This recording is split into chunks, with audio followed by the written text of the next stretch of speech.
ಕಾಂಗ್ರೆಸ್ನಲ್ಲಿ ಕುದುರೆ ವ್ಯಾಪಾರ ನಡೀತಾ ಇದೆ. ನಿನ್ನೆ ಚಲವಾದಿ ನಾರಾಯಣ ಸ್ವಾಮಿ ಹೇಳಿದ್ರಲ್ಲ, ಇವತ್ತು ಗೋವಿಂದ ಕಾರಜೋಳ, ಅಶೋಕ್ ಅವರು ಕೂಡ ಅದನ್ನೇ ಹೇಳಿದ್ದಾರೆ. ಕಾಂಗ್ರೆಸ್ ಶಾಸಕರಿಗೆ 50 ಕೋಟಿಗೆ ಆಫರ್ ನಡೆದಿದೆಯಂತೆ. ಈ ವಾರದಲ್ಲಿ ಅದು 100 ಕೋಟಿ ತಲುಪಲಿದೆ ಅಂತ ಕಾರಜೋಳ ಬಾಂಬ್ ಹಾಕಿದ್ದಾರೆ. ಡಿಕೆಶಿ ಬಳಿ ಈ ಮೊದಲು 11ರಿಂದ 12 ಶಾಸಕರು ಅಷ್ಟೇ ಇದ್ದಿದ್ದು, ಈಗ 70 ಶಾಸಕರಿದ್ದಾರೆ. ಇದು ಹೆಂಗೆ ಸಾಧ್ಯ? ಮ್ಯಾಜಿಕ್ ಆಯ್ತಾ? ಸೀಕ್ರೆಟ್ ವೋಟಿಂಗ್ಗೆ ಡಿಕೆಶಿ ಒತ್ತಾಯ ಹಾಕ್ತಾ ಇದ್ದಾರಂತೆ. ವಿಪಕ್ಷ ನಾಯಕ ಆರ್ ಅಶೋಕ್ ಅವರು ಮಾಡ್ತಾ ಇರತಕ್ಕಂಥ ಆರೋಪ ಅಂದರೆ ಒಂದು ಪಕ್ಷದೊಳಗೆ ಪಕ್ಷದ ಶಾಸಕರನ್ನೇ ಖರೀದಿ ಮಾಡುವಂತಹ ಲೆಕ್ಕಾಚಾರ ಅಂತ. ಪಕ್ಷದ ಒಳಗಡೆ ಪಕ್ಷದ ಶಾಸಕರನ್ನೇ ಖರೀದಿ ಮಾಡೋದು ಅಂದರೆ R Ashok, D K Shivakumar ಖರೀದಿ ಮಾಡ್ತಾ ಇದ್ದಾರೆ ಎಲ್ಲರಿಗೂ ಅಂತ ಬಿಜೆಪಿಗರು ಮಾಡಿರ್ತಕ್ಕಂಥ ಆರೋಪ. ರಾಜ್ಯದಲ್ಲಿ ಆಡಳಿತ ಸಂಪೂರ್ಣವಾಗಿ ಕುಸಿದೋಗಿದೆ. ಕೇವಲ ಕುರ್ಚಿ ಕಾದಾಟಕ್ಕಾಗಿ ಕಾಂಗ್ರೆಸ್ನಲ್ಲಿ 3 ಗುಂಪುಗಳಾಗಿ ಹೋರಾಟವನ್ನು ಮಾಡ್ತಾ ಇದ್ದಾರೆ. ಆಡಳಿತ ಸಂಪೂರ್ಣವಾಗಿ ನಿಷ್ಕ್ರಿಯ ಆಗಿದೆ. ರೈತರು ಕಂಗಾಲಾಗಿದ್ದಾರೆ.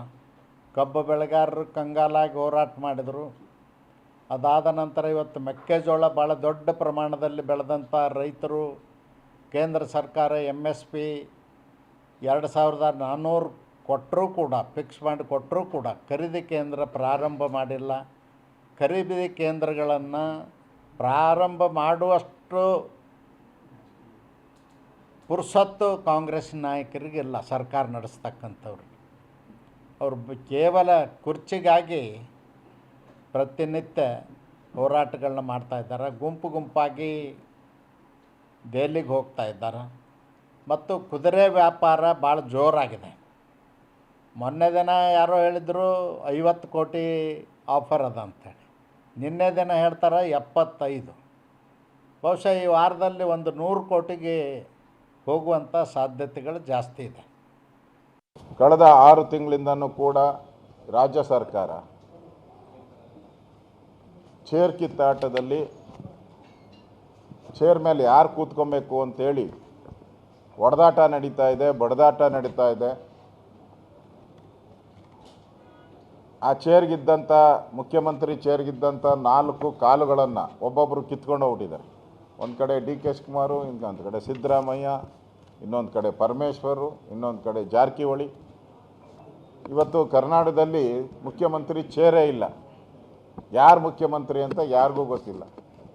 ಮತ್ತು ಸವಾಲುಗಳ ಮೇಲೆ ಸವಾಲು ಬರ್ತಾ ಇದೆ. ನನ್ನಿಂದ 60 ಜನ MLA ಇದ್ದಾರೆ, 70 ಜನ MLA ಇದ್ದಾರೆ.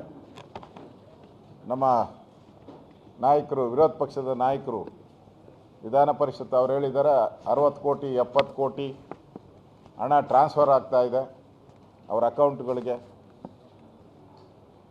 ಅಂದರೆ ಕುದುರೆ ವ್ಯಾಪಾರ ಶುರು.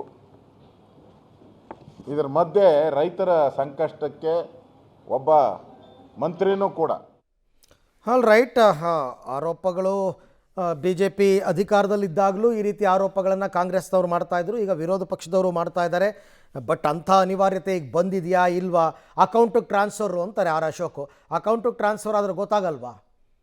ಸೊ ಹಾಗಾಗಿ ಆರೋಪಗಳಿಗಷ್ಟೇ ಇದು ಸೀಮಿತವಾಗಿದೆಯಾ? ಬಟ್ ಒಟ್ಟಿನಲ್ಲಿ ಕಾಂಗ್ರೆಸ್ ಪಾಳಯದಲ್ಲಿ ನಡೀತಾ ಇರತಕ್ಕಂಥ ಡೆವಲಪ್ಮೆಂಟ್ಸು BJPಗೆ ಆಹಾರ ಆಗ್ತಾ ಇದೆ. BJP ಮತ್ತು JDSಗೆ ಸಹಜವಾದಂತಹ ಪ್ರಕ್ರಿಯೆ. ಇದಕ್ಕೆಲ್ಲ ಒಂದು ಅಂತ್ಯ ಆಗಬೇಕು ಅಂತಂದರೆ ಈ ಗೊಂದಲಗಳೆಲ್ಲ ಮುಗಿಬೇಕು. ಮುಗಿದು ಅದೇನು ಅಧಿಕಾರ ಹಂಚಿಕೆನೋ ಸಂಪುಟ ಪುನರ್ರಚನೆನೋ ಏನಾದರೂ ಗೊತ್ತಾದಾಗ ಇದಕ್ಕೆಲ್ಲ ಈ ಮಾತುಗಳಿಗೆ ಫುಲ್ ಸ್ಟಾಪ್ ಬಿದ್ದಂಗೆ ಆಗುತ್ತಷ್ಟೇ.